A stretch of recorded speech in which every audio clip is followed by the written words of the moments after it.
The telegram arrived on a Tuesday afternoon in September 1882, and Meredith Patterson knew from the tight expression on Mrs. Holloway's face that her life in Boston was about to end whether she wanted it to or not. "You cannot stay here any longer, Mrs. Holloway announced, her voice sharp as the needles Meredith used for her embroidery work. "Your aunt has made it clear she will send no more funds for your board.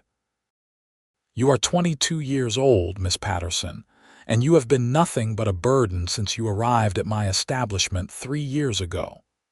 Meredith set down the teacup she had been holding, her hands trembling slightly. She had known this day would come.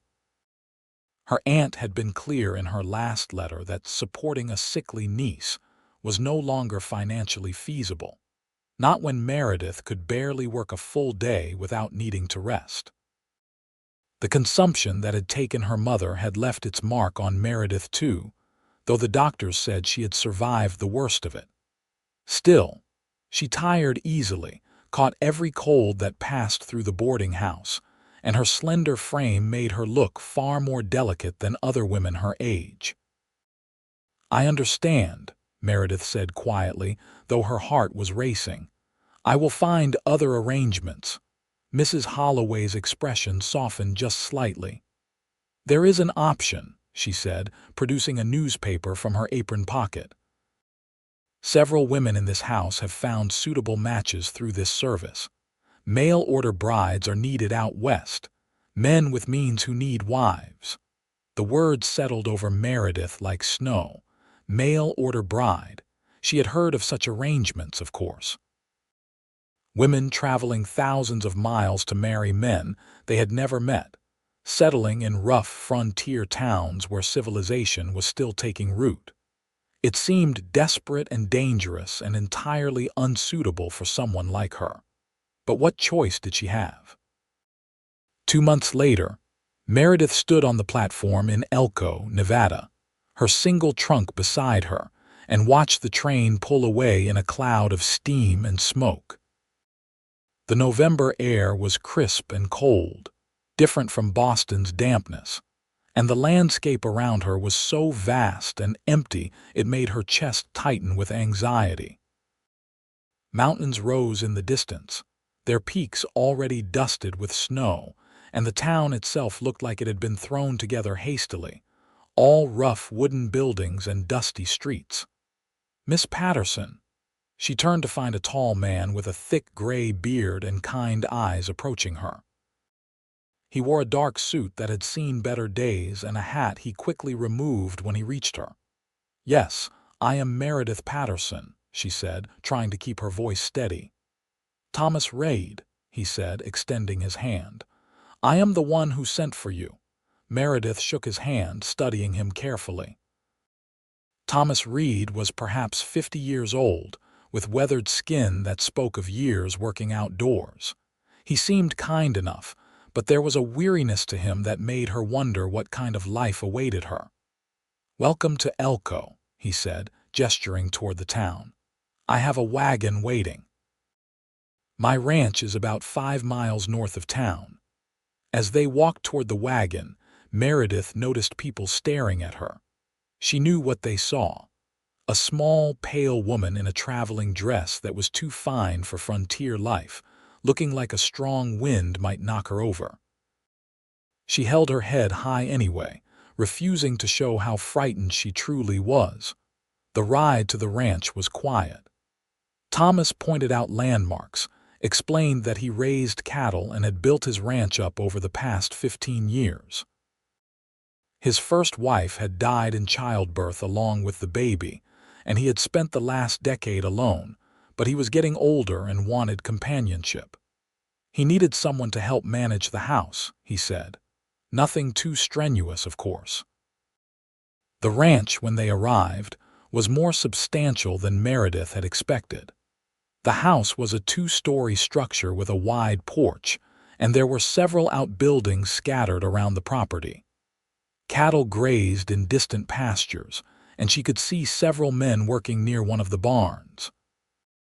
"Let me show you inside," Thomas said, helping her down from the wagon. The interior of the house was clean but sparse, furnished with practical pieces that served their purpose without any thought to aesthetics. Thomas showed her through the main floor, pointing out the kitchen, the sitting room, his study. Upstairs were 3 bedrooms, one of which would be hers until the wedding. "I know this is not what you are accustomed to," Thomas said, his voice apologetic. "But I hope you will find it comfortable enough." "It is very nice," Meredith said, though her voice sounded hollow even to her own ears. That evening, Thomas had 2 of his ranch hands join them for dinner. He explained that it was customary for meals to include whoever was working. That frontier life meant less formality and more practicality. Meredith did her best to prepare something edible in the unfamiliar kitchen, but the effort left her exhausted, and she could see Thomas watching her with a growing concern. The 2 ranch hands were polite but reserved. One was an older man named Henry who had worked for Thomas for years. The other was younger, perhaps 25 or 26, with dark hair and striking blue-green eyes that seemed to take in everything without judgment.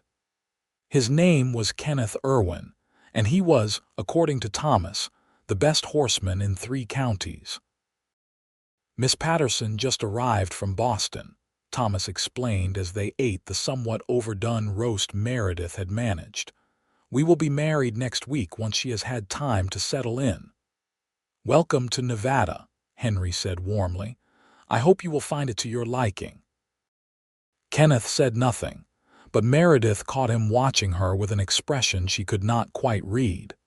It made her self-conscious, and she focused on her food, eating as much as she could manage though her appetite had vanished. After dinner, as the men discussed ranch business, Meredith excused herself and retreated to her room. She sat on the edge of the bed, looking out the window at the vast darkening landscape, and wondered what she had gotten herself into. Thomas was kind, but there was no spark between them, no sense of connection. This would be a marriage of convenience, nothing more. She would keep his house and he would provide for her, and that would have to be enough. But even as she thought it, a deep loneliness settled over her, heavy as a winter coat. The next morning, Meredith woke to the sound of roosters crowing and men's voices calling to each other outside. She dressed quickly, wincing at how sore her muscles were from the long journey, and made her way downstairs. The kitchen was empty, but she found evidence that someone had made coffee earlier. She set about making breakfast, determined to prove she could manage the household duties Thomas would expect of her. She was struggling to work the wood stove, which functioned differently than the coal stove she had used at the boarding house, when Kenneth appeared in the doorway. "The damper needs adjusting," he said quietly, moving past her to demonstrate. "You pull this lever here to increase the airflow. That will help the fire catch better." "Thank you," Meredith said, acutely aware of how close he was standing, the scent of horses and leather and the outdoors clinging to him. Kenneth stepped back, his eyes meeting hers for a brief moment. "Thomas mentioned you have been feeling poorly," he said. "This altitude takes some getting used to. Make sure you are drinking plenty of water." "I will," she said, surprised by his concern. He nodded and left as quietly as he had arrived, and Meredith found herself thinking about him as she finished preparing breakfast. There was something about Kenneth that made her feel less alone, though she could not explain why. The days passed in a blur of learning and exhaustion. Meredith discovered that running a ranch house was far more demanding than anything she had experienced in Boston. Water had to be hauled from the well, meals prepared for multiple hungry men, laundry done by hand in large tubs, bread baked fresh every few days. By the end of each day, she was so tired she could barely climb the stairs to her room. Thomas watched her struggle with increasing worry. "Perhaps this was a mistake," he said one evening as Meredith fought to catch her breath after carrying water inside. "You are not well, Miss Patterson. This life is too hard for someone of your constitution." "I will adapt," Meredith insisted, though she was not sure she believed it herself. "I just need more time." But even she could see that Thomas was having doubts. The wedding, originally planned for 1 week after her arrival, was postponed, then postponed again. Thomas was kind about it, but Meredith could sense his hesitation. The way he looked at her as though she were made of glass that might shatter at any moment. It was Kenneth who found her crying on the porch one afternoon in late November. She had tried to hang laundry on the line, but had become so dizzy she had to sit down, and the frustration of her own weakness had finally broken through her carefully maintained composure. "Miss Patterson," Kenneth's voice was gentle as he climbed the porch steps. "Are you hurt?" "No," she said, wiping at her tears quickly. "I am fine, just tired." Kenneth sat down on the step beside her, keeping a respectful distance. "This is not an easy place," he said. "Even for people born to this life, you should not judge yourself so harshly." "Thomas is going to send me back," Meredith said, the words spilling out before she could stop them. "He thinks I am too fragile for frontier life, and perhaps he is right. I cannot even manage the simple tasks expected of me." Kenneth was quiet for a long moment, his gaze on the distant mountains. When he spoke, his voice was thoughtful. "My mother was not suited to this life either," he said. "She came from Philadelphia, married my father when she was 20. Everyone said she was too delicate, too refined for ranching. But she adapted because she wanted to, because she found reasons to love this place." "What happened to her?" Meredith asked softly. "She died when I was 15, Kenneth said. "Influenza. But she had a good life here despite what everyone predicted. She proved them all wrong." Meredith looked at him, really looked at him, and saw something in his eyes that made her breath catch. Understanding, respect, and something else she did not dare name. "Thomas is planning to tell you tomorrow," Kenneth continued, his voice dropping lower. "He has decided this arrangement is not fair to you. He is going to offer to pay your passage back to Boston." Meredith felt her stomach drop. "I have nothing to return to," she whispered. "No family, no prospects. I came here because it was my only option." Kenneth turned to face her fully, and the intensity in his eyes made her heart race. "Then do not go," he said simply. "Stay." "How can I stay if Thomas does not want to marry me? Marry me instead." The words hung in the air between them, impossible and shocking and somehow exactly right. Meredith stared at him, unable to form a response. Kenneth continued, his voice steady and sure. "I know we barely know each other, Miss Patterson. I know this seems sudden. But I have been watching you these past weeks, seeing how hard you try, how much strength you have even when you think you have none. You are not too fragile for this life. You just need someone who believes in you, who will help carry the weight when it gets too heavy." "Why would you do this?" Meredith asked, her voice barely above a whisper. "Why would you want to marry someone like me?" Kenneth's expression softened. "Because I see you," he said. "Not what you cannot do, but what you can. And because I think we could be happy together if you are willing to try." Meredith felt tears sliding down her cheeks again, but these were different tears. "I do not even know you," she said, but even as she spoke, she knew it was not entirely true. In the quiet moments of the past weeks, Kenneth had been there. Helping her with the stove, carrying heavy things without being asked, offering quiet words of encouragement. She had felt his presence like a steady anchor in the chaos of her new life. "Then get to know me," Kenneth said. "I am not asking you to marry me tomorrow. I am asking you to give us a chance." Before Meredith could respond, Thomas appeared at the end of the porch. "Kenneth," he said, his voice carefully neutral, "I need your help with the fence line in the north pasture." Kenneth stood, his eyes still on Meredith. "Think about what I said," he told her quietly. then followed Thomas toward the barn. That evening, Thomas did exactly as Kenneth had predicted. He sat Meredith down in the sitting room and gently explained that he did not think their marriage would be in her best interest. He could see that the work was too much for her, that she was not thriving here. He would gladly pay for her return to Boston and provide a generous sum to help her get established. "What if I do not want to return to Boston?" Meredith asked. Thomas looked surprised. "What else would you do?" "Kenneth has asked me to marry him." The silence that followed was long and heavy. Thomas's expression cycled through surprise, concern, and finally something that looked like relief. "Kenneth is a good man," Thomas said slowly. "One of the best I have ever known. But Miss Patterson, his life is even harder than what you would have had with me. He lives in a small cabin on the eastern edge of my property. He works from dawn until well past dark most days. It is no life for a woman who struggles with her health. He says he will help me," Meredith said. "That he will be my strength when I need it." Thomas studied her for a long moment. "Do you care for him?" Meredith thought about the question carefully. Did she care for Kenneth? She barely knew him, and yet when she thought about leaving, about never seeing him again, her chest ached in a way that had nothing to do with her weak lungs. "I think I could," she said honestly, "if given the chance." Thomas sighed and rubbed his face with both hands.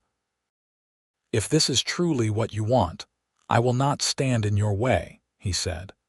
"But I want you to be certain. Kenneth deserves a wife who can be a true partner to him, and you deserve a husband who can give you the life you need." "I want to try," Meredith said, surprised by the certainty in her own voice. "I want to see if Kenneth is right about me." The next morning, Kenneth was waiting for Meredith when she came down to the kitchen. His hat was in his hands, and he looked more nervous than she had ever seen him. "Thomas told me what you said," he began, "about being willing to try." "Yes," Meredith said, "but I think we should wait a while before any wedding, get to know each other properly as you suggested." Relief flooded Kenneth's face. "That is more than fair," he said. "I want to show you my place, if you are willing. Let you see what kind of life we would have together. Then you can make an informed decision." They rode out to Kenneth's cabin that afternoon, Meredith perched behind him on his horse since she did not yet know how to ride. The cabin was small, just 2 rooms, but it was sturdy and well built. Kenneth had constructed most of it himself, he explained, using timber from the mountains. There was a small stove, a table he had made, a bed frame waiting for a proper mattress.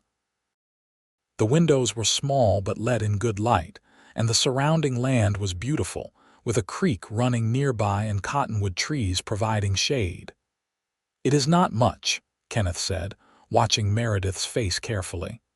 "But I have been saving my wages for years. I could build on, make it bigger. Add a proper bedroom, a better kitchen, whatever you need."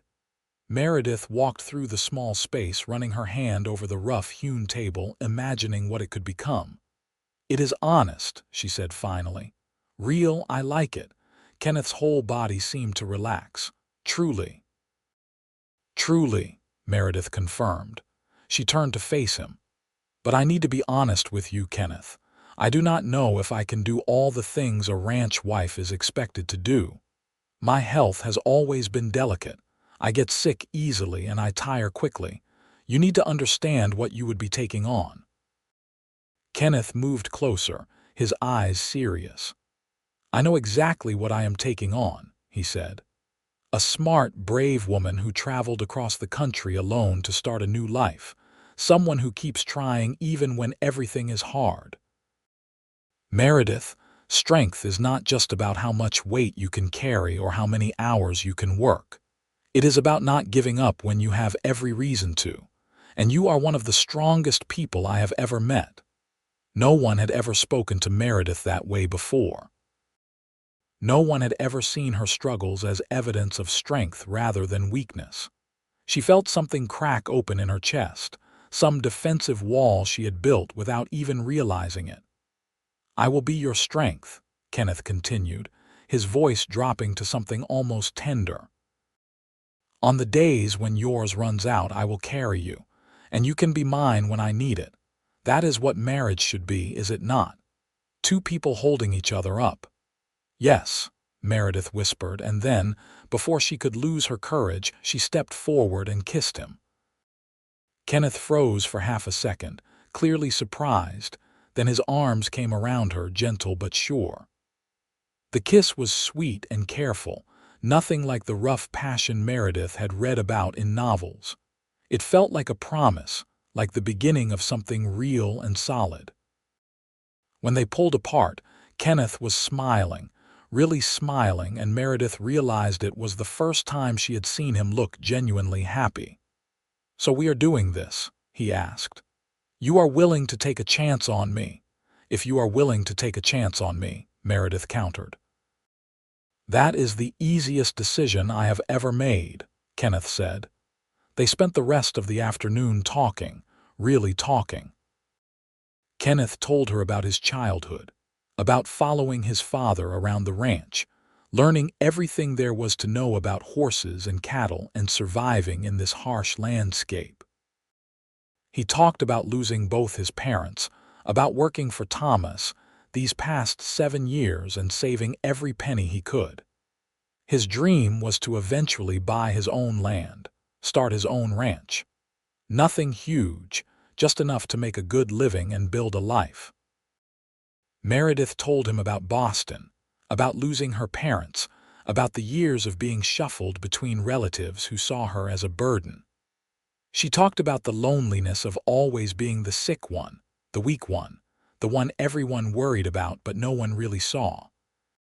She admitted her fears about life in Nevada, about failing at being a frontier wife. "You have not failed," Kenneth said firmly. "You have been here less than a month and you are already learning. Give yourself time, Meredith, and give us time."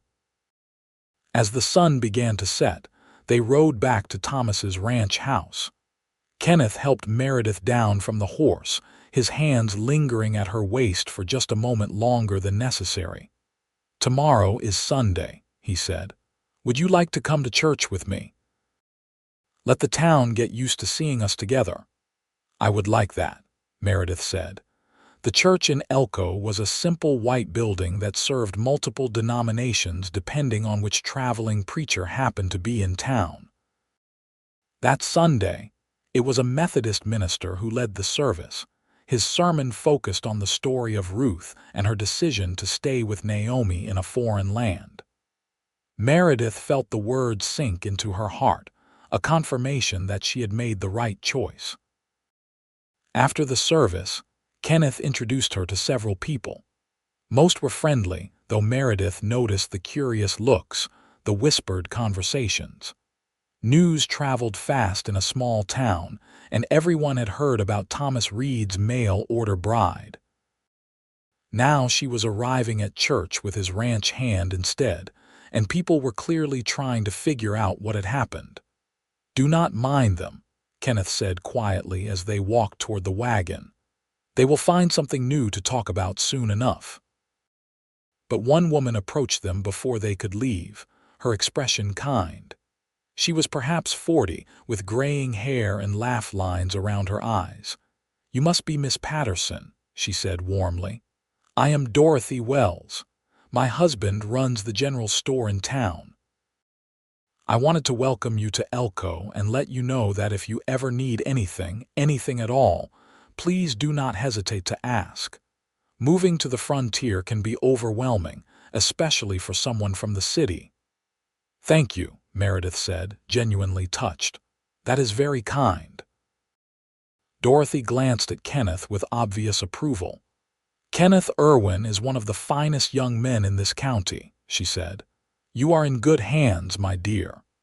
As they drove back to the ranch, Meredith felt lighter than she had in weeks. She had been so afraid that everyone would judge her, find her lacking, but Dorothy's kindness had reminded her that good people existed everywhere, even in this wild place. Over the following weeks, Kenneth courted Meredith properly. He would finish his work early when he could and spend the evenings with her, teaching her about the ranch, about the land, about his dreams for the future. On Sundays, they would drive into town together, attend church, and sometimes walk along the main street, looking in shop windows and talking about what kind of furnishings they might want for their home. Kenneth was patient with Meredith's limitations. When she grew tired, he insisted she rest. When she caught a cold that laid her up for 3 days, he brought her soup and sat with her in the evenings, reading aloud from books he borrowed from Thomas's small collection. He never made her feel weak or burdensome. Instead, he seemed to simply accept her as she was, limitations and all. And slowly, steadily, Meredith began to grow stronger. The dry air of Nevada agreed with her better than Boston's dampness had. She learned to pace herself, to rest before she became completely exhausted rather than pushing through until she collapsed. Kenneth taught her to ride, starting with the gentlest horse on the ranch, and she discovered she loved the freedom of it, the wind in her hair and the vast landscape spreading before her. Thomas watched their courtship with something that looked like satisfaction mixed with relief. He told Meredith privately that he had known within days of her arrival that he had made a mistake, that they were not suited for each other, but he had not known how to tell her without making her feel rejected. When Kenneth had come to him, asking permission to court Meredith, Thomas had been grateful for the solution that allowed everyone to save face. "He loves you, you know," Thomas told Meredith one evening when Kenneth was working late. "He has not said it yet, being the stubborn private person he is, but I can see it clear as day. The way he looks at you, the way he talks about you. That boy is head over heels." Meredith felt warmth spread through her chest. "I love him too," she admitted, the first time she had said the words aloud. "I did not expect to, did not even think I was capable of such feelings. But Kenneth sees me in a way no one else ever has. He makes me believe I can be more than I thought possible." "That is what love should do," Thomas said wisely. "Build you up instead of tearing you down." It was early December when Kenneth finally told Meredith he loved her. They were at his cabin, which Meredith had been helping him fix up in preparation for their eventual wedding. She was hanging curtains she had sewn herself, standing on a chair to reach the rod when Kenneth suddenly appeared beside her. "Let me help," he said, steadying the chair. "I can manage," Meredith said with a smile, but she let him hold the chair anyway, enjoying his nearness. When the curtains were hung, Kenneth helped her down, but he did not step back. Instead, he kept his hands on her waist, his eyes searching hers. "They look perfect," he said, but he was not looking at the curtains. He was looking at her. "Everything is perfect when you are here." "Kenneth," Meredith began, but he cut her off gently. "I love you," he said, the words simple and direct. "I know we have not been courting very long, but I am sure of what I feel. I love your determination, your kindness, the way you refuse to give up even when things are hard. I love how you look when you are concentrating on something, and the sound of your laugh, which I do not hear often enough. I love you, Meredith, and I want to marry you. Not because you need security and I need a wife, but because I cannot imagine my life without you in it." Meredith felt tears spring to her eyes, happy tears this time. "I love you too," she said, her voice thick with emotion. "You make me feel like I can do anything, be anything. You make me feel strong." Kenneth cupped her face in his hands, his thumbs brushing away her tears. "You are strong," he said. "I just help you see it." He kissed her then, deeper than before, and Meredith felt herself melting into him, all the fear and doubt of the past years burning away in the warmth of his love. When they finally pulled apart, both breathless, Kenneth rested his forehead against hers. "Will you marry me?" he asked. "Officially, properly? I do not have a ring yet, but I will get you one the best I can afford."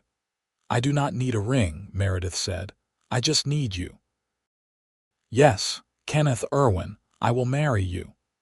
They set the wedding date for Christmas Eve, which gave them less than 3 weeks to prepare.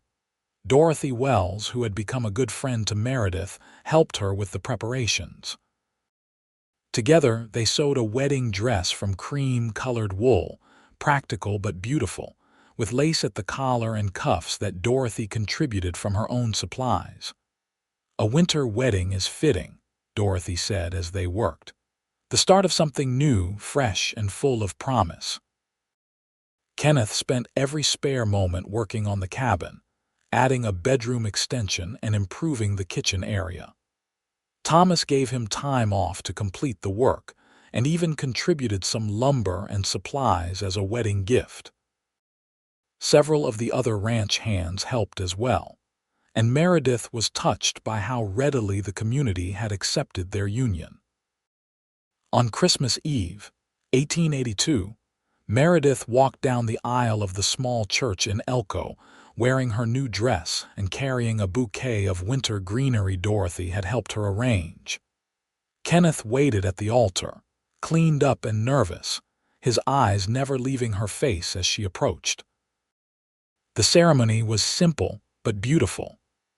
The traveling minister spoke about love and partnership, about Ruth and Boaz, and the reward that comes from faithfulness and courage. When Kenneth slipped a simple gold band onto Meredith's finger, his hand was shaking slightly, and she loved him all the more for his nervousness. "I promise to be your strength," Kenneth said, his voice low but clear. "Today and every day after." "And I promise to be yours," Meredith replied, meaning every word. When the minister pronounced them husband and wife, Kenneth kissed her sweetly, and the small congregation erupted in applause and cheers.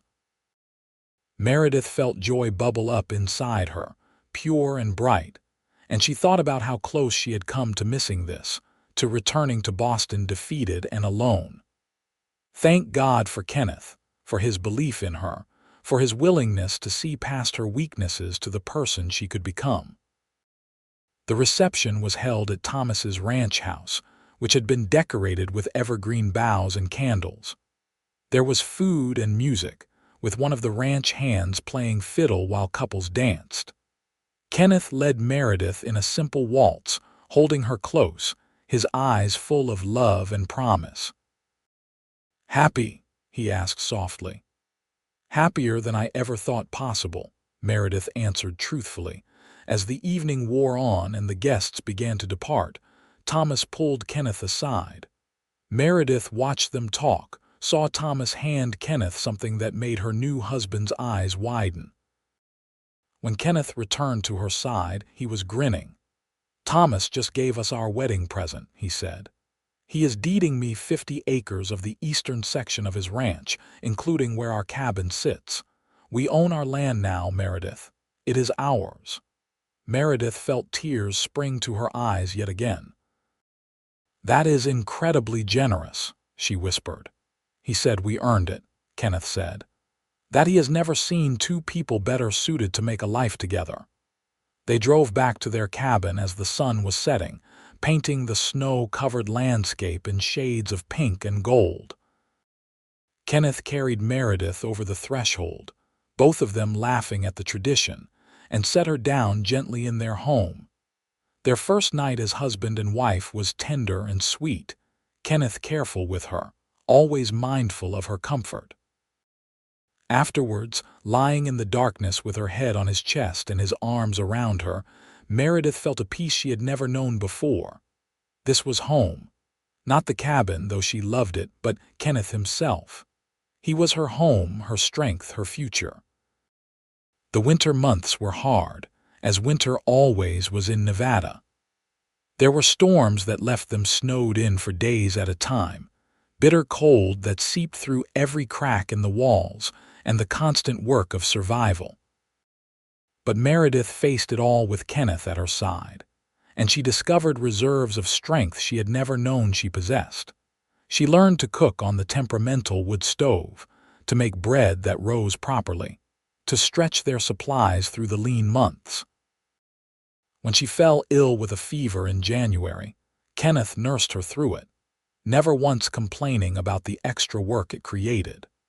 And when Kenneth injured his hand badly while repairing a fence, Meredith took over his chores without being asked, pushing through her exhaustion because he needed her. "We are a good team," Kenneth said one evening as they sat by the fire, his bandaged hand resting in her lap as she checked the healing wound. "The best," Meredith agreed. Spring came eventually, as it always did, and with it came new possibilities.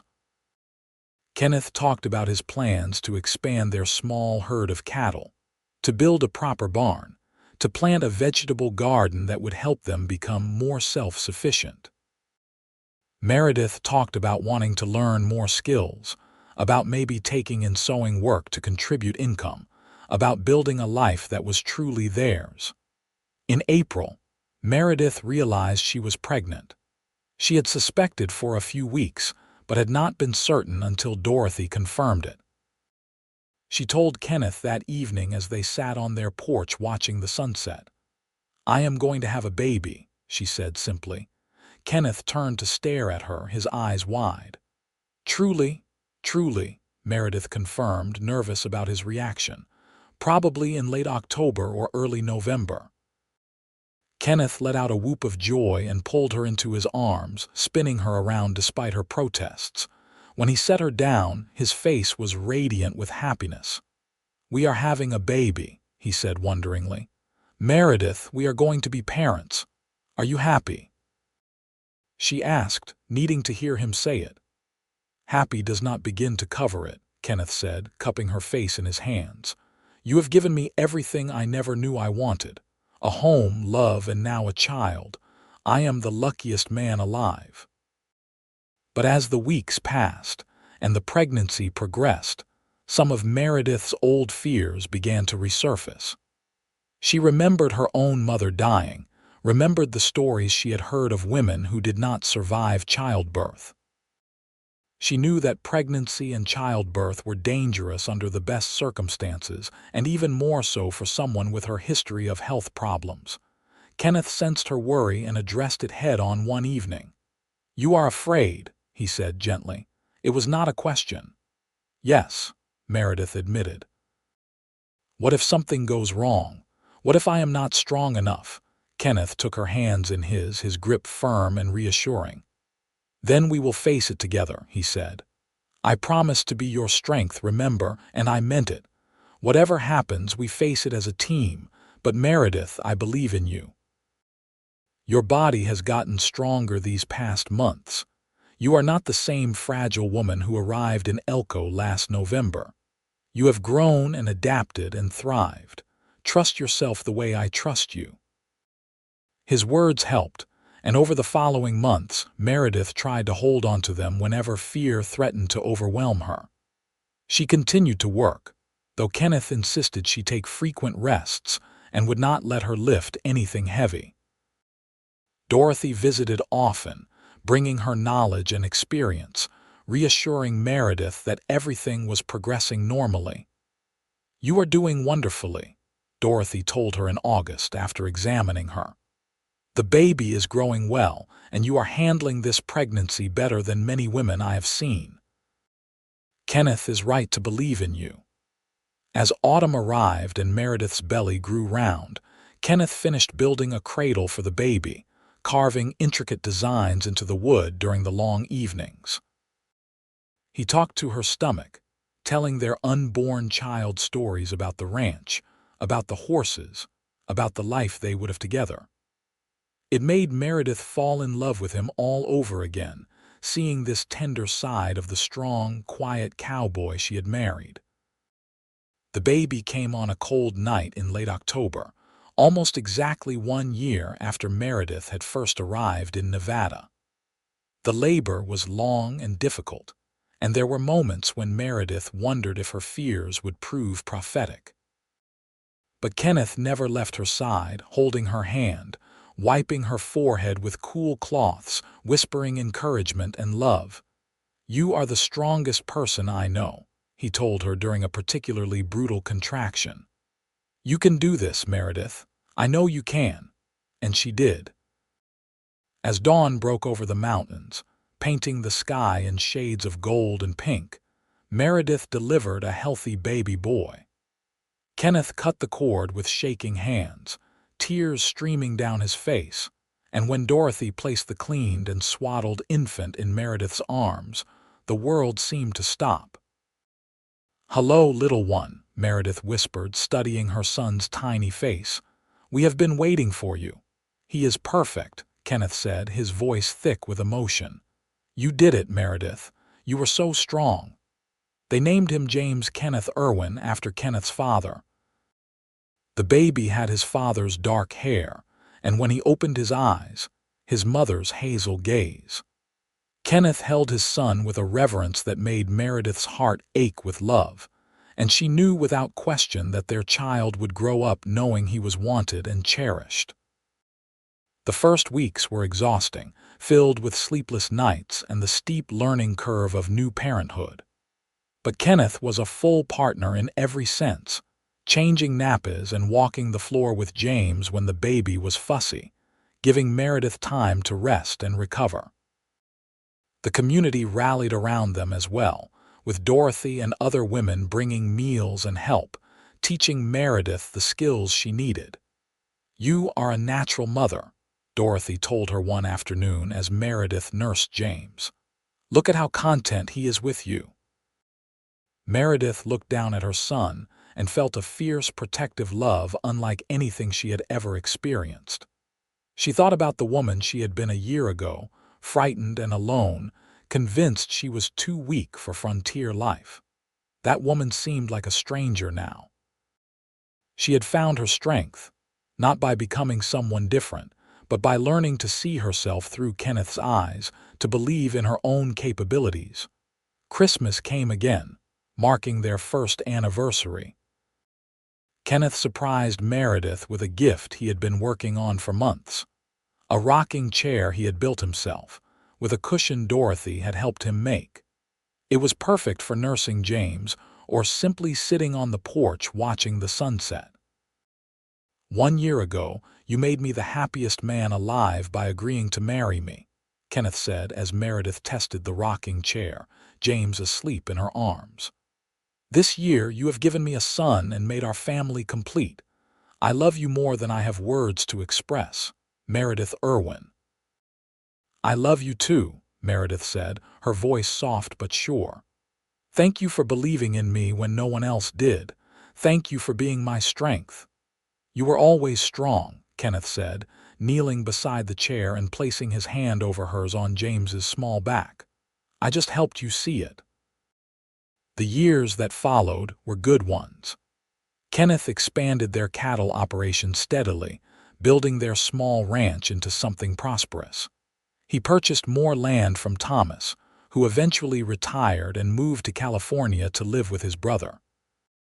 The cabin grew as well, with Kenneth adding rooms as they needed them and eventually building a proper barn and outbuildings. Meredith's health continued to improve in the dry climate. She had occasional setbacks, times when a cold would lay her low for a week, or when the altitude and exertion would leave her exhausted. But they were fewer and farther between, and Kenneth's unwavering support made even the difficult times bearable. 3 years after James was born, Meredith gave birth to twin daughters, Emma and Alice. Kenneth had been terrified throughout the pregnancy and delivery, but both girls arrived healthy and strong, and Meredith came through the ordeal better than anyone had expected. 2 years later, another son arrived, named Thomas after the man who had inadvertently brought Kenneth and Meredith together. Their home was full of life and laughter, of children playing and learning, of quiet evenings by the fire and busy days working the ranch. Meredith taught her daughters to sew and cook, but also to ride and to be strong. Kenneth taught all his children the skills they would need to survive and thrive in Nevada, but also the importance of kindness, of seeing beyond surface weakness to the strength underneath. James grew into a serious, thoughtful boy who loved books almost as much as he loved horses. The twins were wild and adventurous, always getting into mischief, but they had their mother's determination and their father's steadiness. Little Thomas was still too young to show his personality, but he smiled easily and seemed content with life, which Kenneth said was no small gift.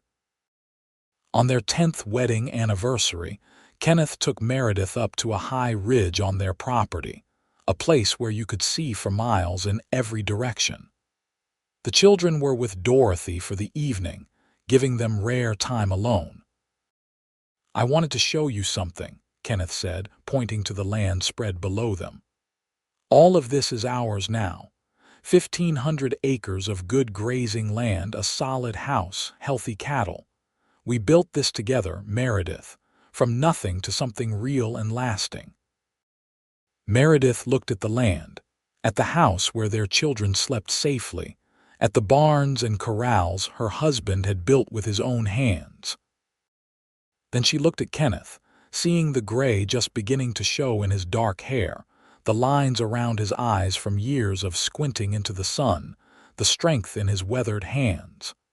"You remember what you said to me that day on Thomas's porch?" she asked. "When I thought my life was over." "I said I would be your strength," Kenneth replied. "You were," Meredith said, "but you were also so much more. You were my hope when I had none, my belief when I could not believe in myself. You showed me that strength is not about never needing help. It is about having someone who will help you and being strong enough to let them."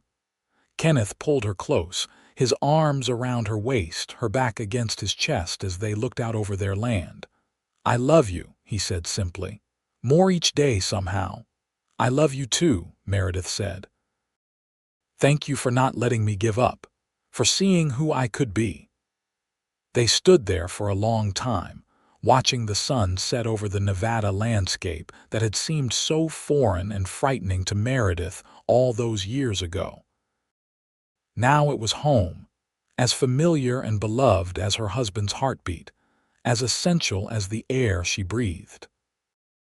As darkness fell and stars began appearing in the vast western sky, Kenneth took Meredith's hand and led her back down the ridge toward their house, toward their children, toward the life they had built together. And Meredith thought about the telegram that had arrived on that Tuesday afternoon in Boston, the one that had seemed like the end of everything she knew.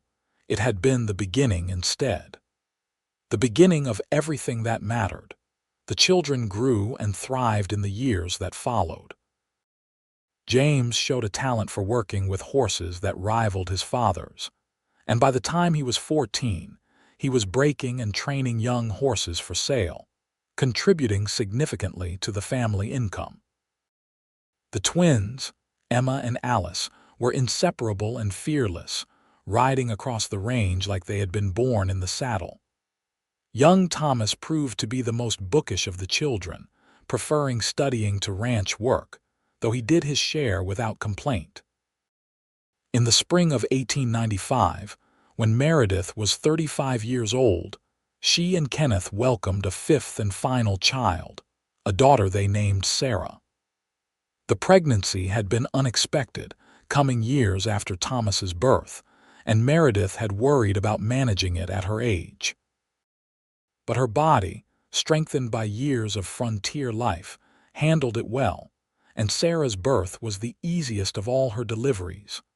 5 children, Kenneth said in wonder as he held tiny Sarah. His other children crowded around to see their new sister. "We have been blessed beyond measure." "We have," Meredith agreed, watching her family with a full heart. The ranch continued to prosper. Kenneth's reputation as an honest dealer and skilled cattleman spread throughout Nevada, and they were able to hire several permanent hands to help with the work. This allowed Kenneth to spend more time with his growing children, teaching them everything he knew about ranching and life. Meredith, for her part, had become a pillar of the Elko community. Her skill with a needle had led to a small business making and selling clothing, which brought in steady income.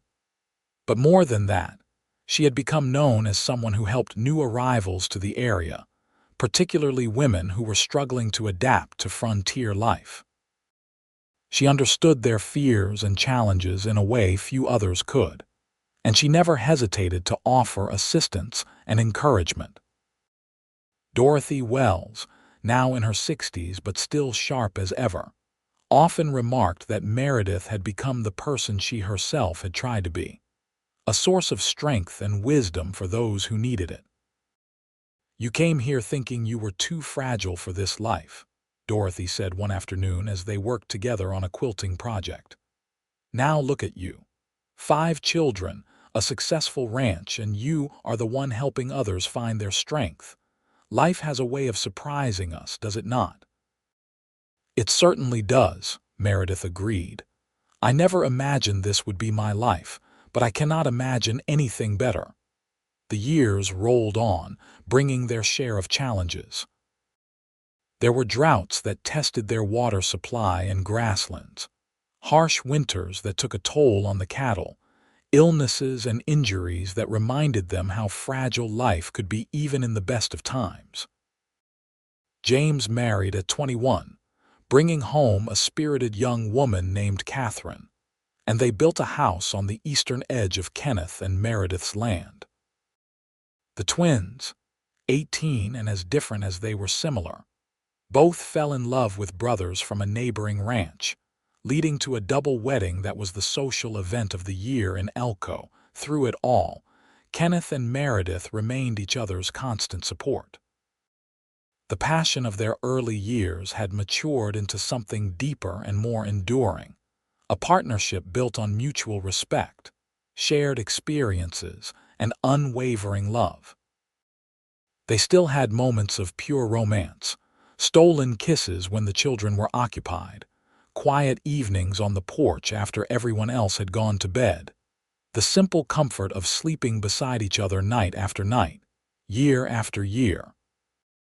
On their 20th anniversary in 1902, their children surprised them with a party that brought together what seemed like half the county. The house and yard were full of friends and neighbors, all gathered to celebrate the couple who had become something of a legend in the area. The frail mail-order bride and the cowboy who had believed in her when no one else did, building a life together against all odds. Thomas, the ranch owner who had originally sent for Meredith, had passed away 5 years earlier, but his memory was honored at the celebration. Kenneth made a speech thanking Thomas for his inadvertent role in bringing Kenneth and Meredith together, and there was not a dry eye in the crowd. 20 years ago, Kenneth said, his arm around Meredith's waist as he addressed their guests, I made a promise to a woman who had been told she was too fragile for frontier life. I told her I would be her strength. But the truth is, she never needed me to give her strength. She had it all along. She just needed someone who could see it, who could believe in her until she learned to believe in herself. These 20 years have been the greatest gift of my life, and I look forward to however many more the Lord sees fit to give us. Meredith, tears streaming down her face, stood on her toes to kiss her husband while their children and grandchildren and friends cheered.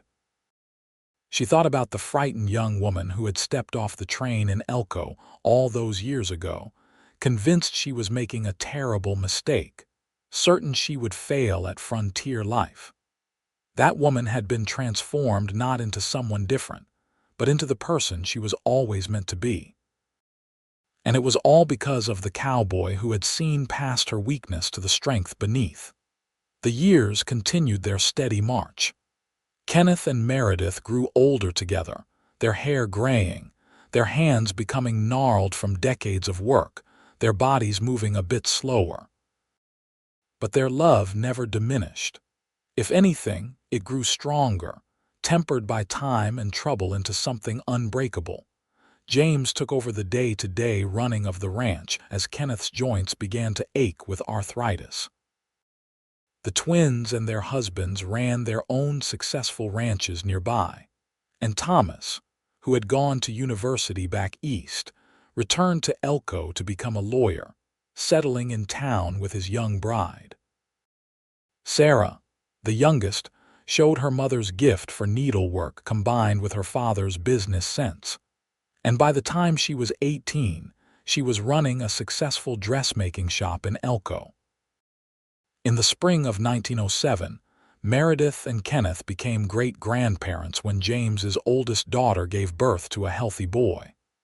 Holding that tiny baby, seeing the circle of life continue, Meredith felt a satisfaction that went bone deep. She had done it. She had built a life, raised a family, contributed to her community. She had proven wrong everyone who had ever called her too fragile, too weak, too delicate. But more than that, she had found love. Real, lasting, bone-deep love with a man who had seen her for who she truly was and had chosen her anyway.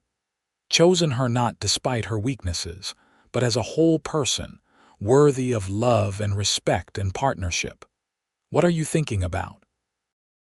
Kenneth asked one evening as they sat on their porch, watching the sunset paint the mountains gold and pink. It was the same view they had watched together for over 25 years, and it never got old. "Everything," Meredith said, reaching over to take his hand. "All the years, all the memories." "How close I came to missing all of this." Kenneth squeezed her hand, his thumb rubbing over her knuckles in the familiar way he had done 10,000 times before. "You would have found your way," he said. "You have always been stronger than you knew." "Perhaps," Meredith said. "But I am glad I found my way to you." "And I am glad you said yes when I asked you to take a chance on me," Kenneth replied. "Best decision I ever made, asking you to marry me." "Best decision I ever made, saying yes," Meredith countered. They sat in comfortable silence as the sun sank below the horizon and the first stars appeared in the darkening sky. Somewhere in the distance, cattle lowed softly, and the evening breeze carried the scent of sagebrush and coming rain. Inside the house, they could hear Sarah moving about, preparing dinner. James would arrive soon with his family, as he did most evenings, and the house would fill with voices and laughter and life. It was a good life, Meredith thought. Better than anything she could have imagined on that cold November day when she had stepped off the train in Elko, frightened and uncertain and convinced she had made a terrible mistake. She had been wrong about so many things back then. Wrong about her own strength, wrong about what she was capable of, wrong about what her life could become. The only thing she had been right about was Kenneth. From the moment he had sat beside her on that porch and offered her hope when she had none, she had known, somewhere deep inside, that he was special, that he was different, that with him she could become the person she was meant to be. "I love you," she said, the words as true now as they had been the first time she had spoken them over 25 years ago. "I love you too," Kenneth replied, lifting her hand to his lips and pressing a gentle kiss to her knuckles. "Always have, always will." And as the night settled over their ranch, over the land they had built into something lasting, over the family they had created together, Meredith felt at peace. She had found her strength, but more importantly, she had found her home. Not in a place, but in the heart of the cowboy who had believed in her when no one else had, who had seen her not as fragile but as fierce, who had loved her not despite her weaknesses, but because of all she was, weaknesses and strengths combined into the woman he cherished. The seasons turned as they always did. Winter gave way to spring, spring to summer, summer to autumn, and autumn back to winter again.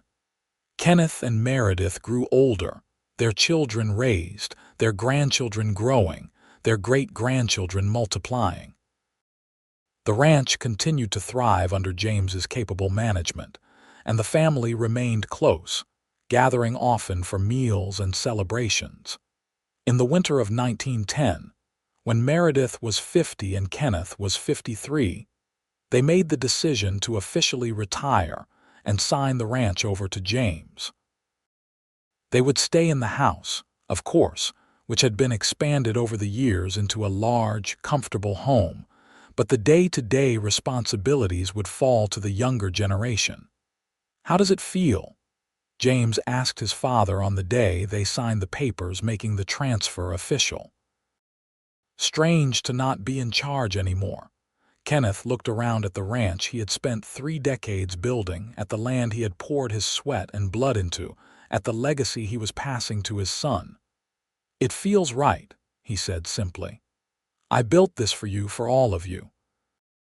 It is time for you to carry it forward."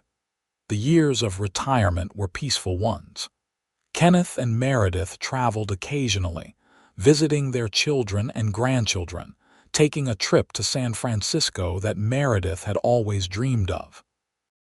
But mostly, they were content to stay home, to sit on their porch and watch the world turn, to enjoy the fruits of their decades of labor.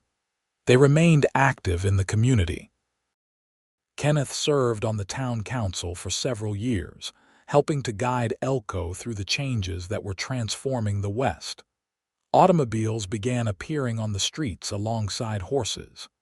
Electricity came to town, and eventually to the ranch. The world was changing rapidly, but Kenneth and Meredith had each other, and that was all that truly mattered. In the spring of 1918, tragedy struck when James's wife Catherine died suddenly of pneumonia. The family rallied around James and his children, but it was Kenneth who sat with his grieving son night after night, offering the comfort of someone who understood the preciousness and fragility of life. "How did you know?" James asked his father one night. "How did you know that mother was the one? You barely knew her, but you risked everything to marry her." Kenneth thought about the question carefully. "I saw something in her," he said finally, "a strength that she did not yet see in herself. And I knew that if I could help her find it, we could build something real together. Love is not just about feeling strongly for someone. It is about choosing to build a life with them, day after day, year after year. It is about being their strength when they need it and letting them be yours. Your mother and I have had a good marriage not because everything was easy, but because we chose each other every single day, even on the hard days. Especially on the hard days." James took his father's words to heart. 2 years later, he married again, a widow named Helen who had 3 children of her own.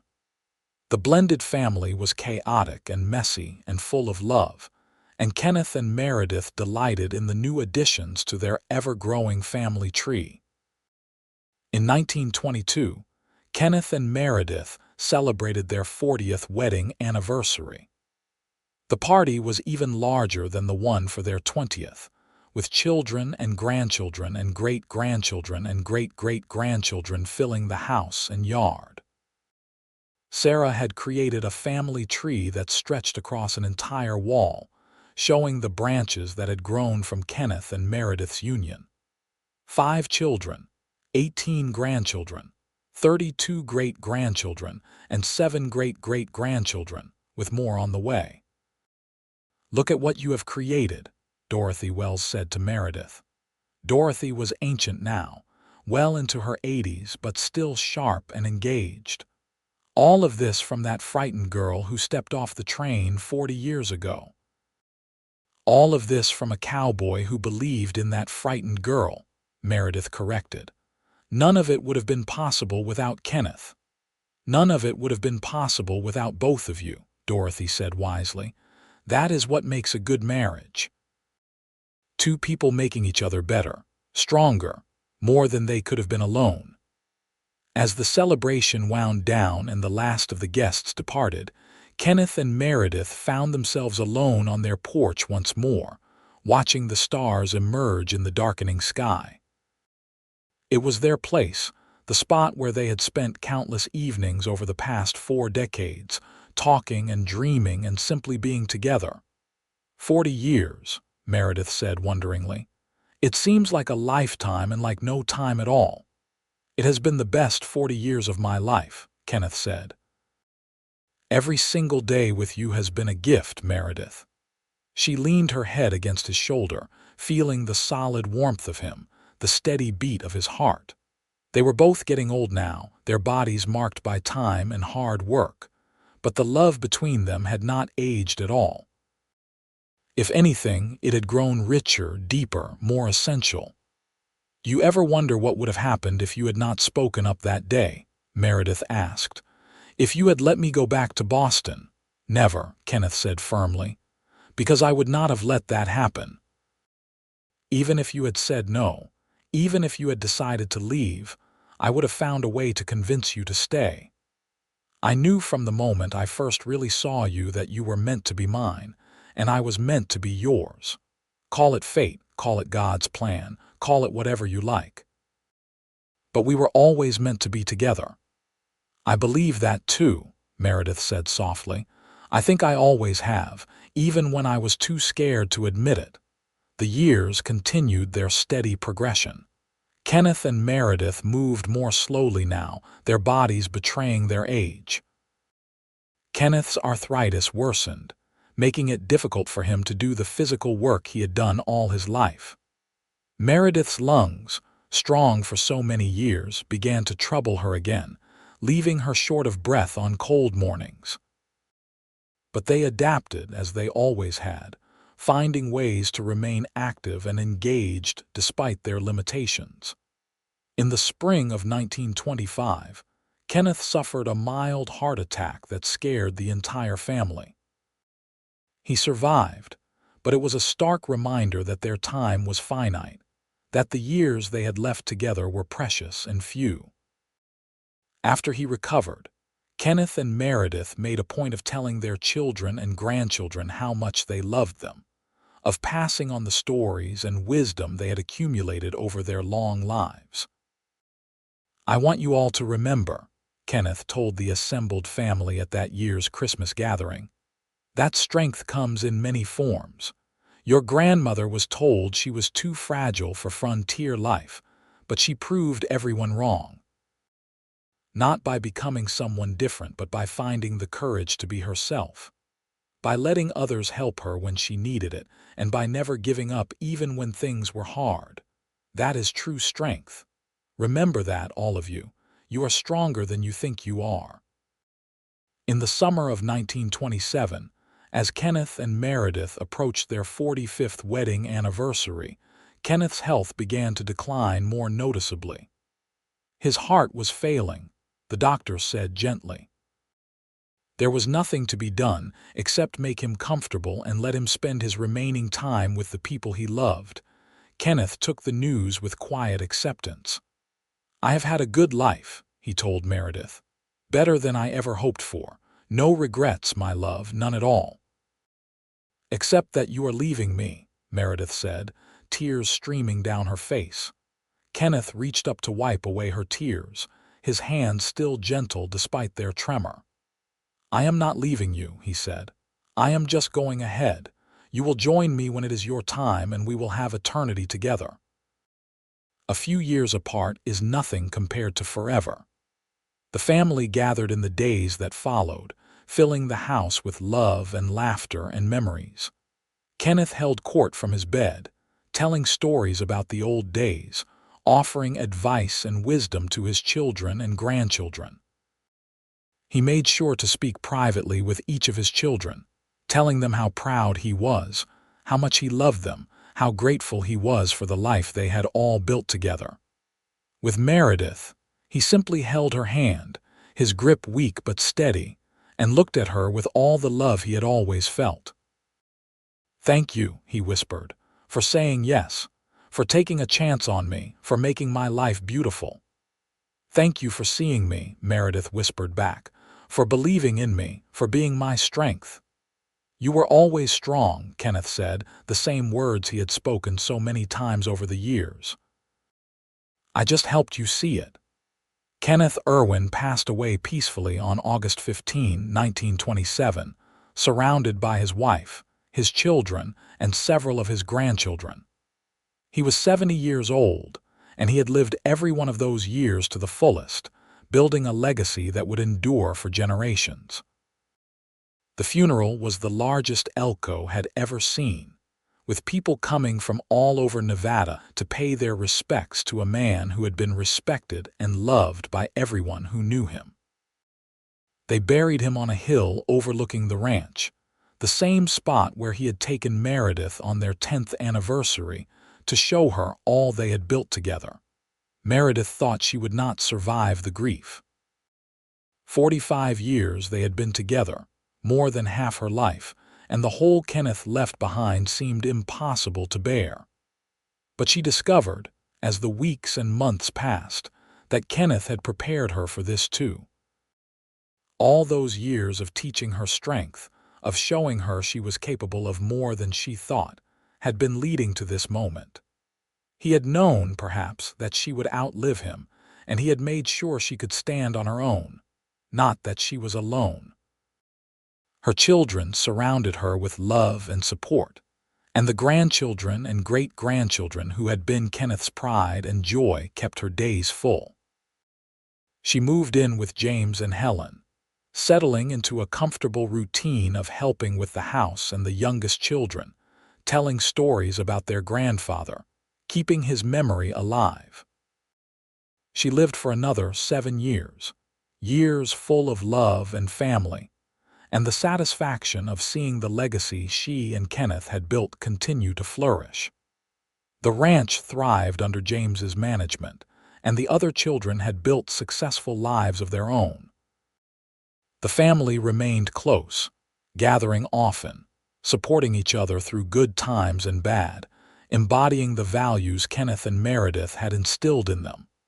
On Christmas Eve, 1934, exactly 52 years after her wedding day, Meredith Patterson Irwin passed away peacefully in her sleep. She was 74 years old, and she died knowing she had lived a full, rich life beyond anything she could have imagined on that cold November day in 1882, when she had stepped off the train in Elko, terrified and uncertain. They buried her beside Kenneth on the hill overlooking the ranch, and the turnout rivaled his funeral 7 years earlier. The entire community came to pay their respects to a woman who had become a legend in her own right. The fragile mail-order bride who had not been too fragile after all, who had built an empire with the cowboy who loved her, who had proven that strength comes in many forms. At the funeral, Sarah, now 40 years old and matriarch of the family in her mother's absence, spoke about her parents' legacy. She talked about how her father had seen strength in her mother when no one else did, how her mother had found the courage to believe in herself, how together they had built something lasting and beautiful. "My father used to say that he promised to be my mother's strength," Sarah said, her voice strong despite her tears.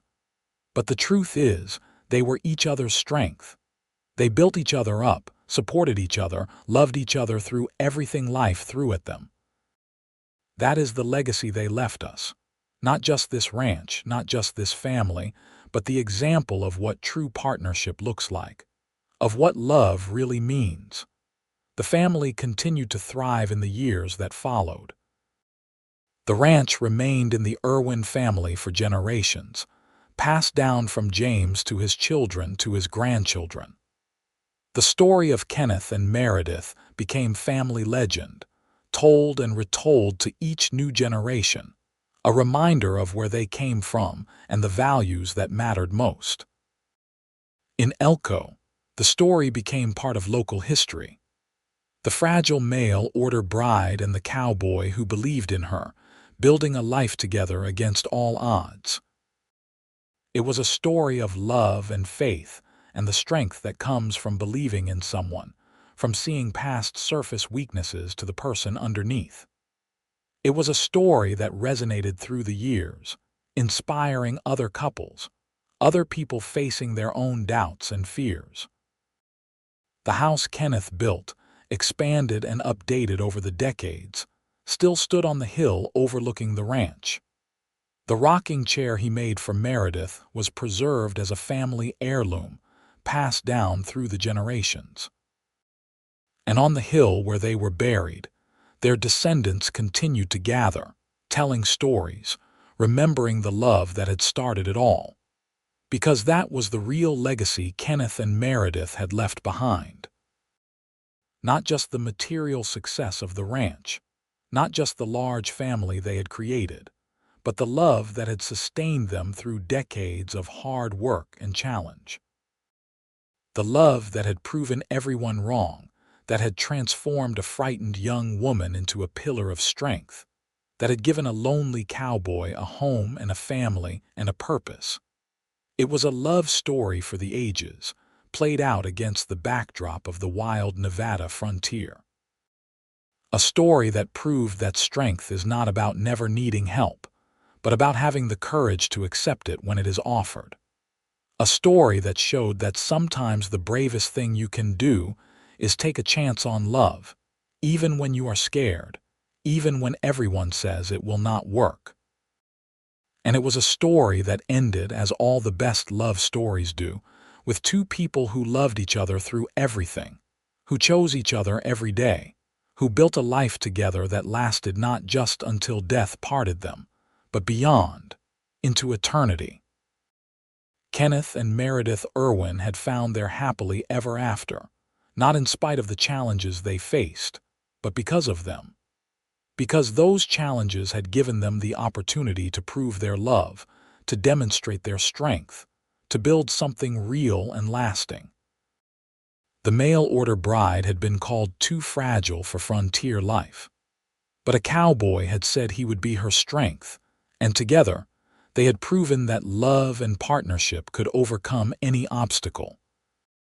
They had built an empire on the Nevada range, raised a family that spanned generations, and left behind a legacy of love that would endure long after they were gone. And that was the greatest success of all.